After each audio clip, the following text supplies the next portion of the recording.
সেখানে বঙ্গাইগাঁও জেলার সৃজনগ্রাম বিধানসভা কেন্দ্রের ভারালিপাড়া প্রথম খণ্ড থেকে বালার গুদাম হয়ে মেরেরচর পর্যন্ত সংযোগকারী রাস্তার বেহাল দুরবস্থা, সড়কের বেহাল দশায় চরম দুর্ভোগে পড়েছেন সাধারণ মানুষ।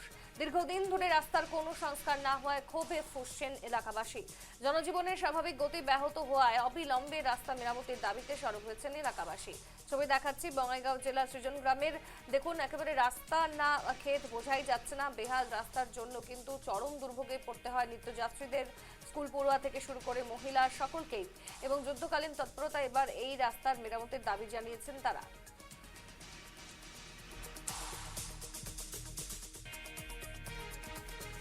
আমার এই রাস্তাটি ইমান বেয়া হয়ে আছে যে অলপ বৰষুণ চৰষুণ হলে ৰাস্তা একদম অপচয় হৈ পৰি হয় আৰু কোনোবাই যাবও নোৱাৰে। মানে যদি কাৰোবাৰ বেমাৰ আজাৰ হৈ থাকে আমাৰ গাঁৱত কোলাত ল'ব লাগে, নহ'লে চাংগাড়ী বনাই এটা লৈ যাব লাগে। এই ৰাস্তাৰ ক'ত ৰাস্তা এইটো ভাৰালিপাৰা পাৰ্ট 1 পৰা এই বালাগুদামৰ ৰাস্তা। মানে যদি কিবা মৃত্যুবৰণ কৰে কোনোবাই, তেতিয়াও মানে আমাৰ ইমান সমস্যা এই চাই আছে আপোনালোকে কিমান। এতিয়া কি আৰু ইমান ৰাস্তা এনেকুৱা হৈ থাকে নেকি?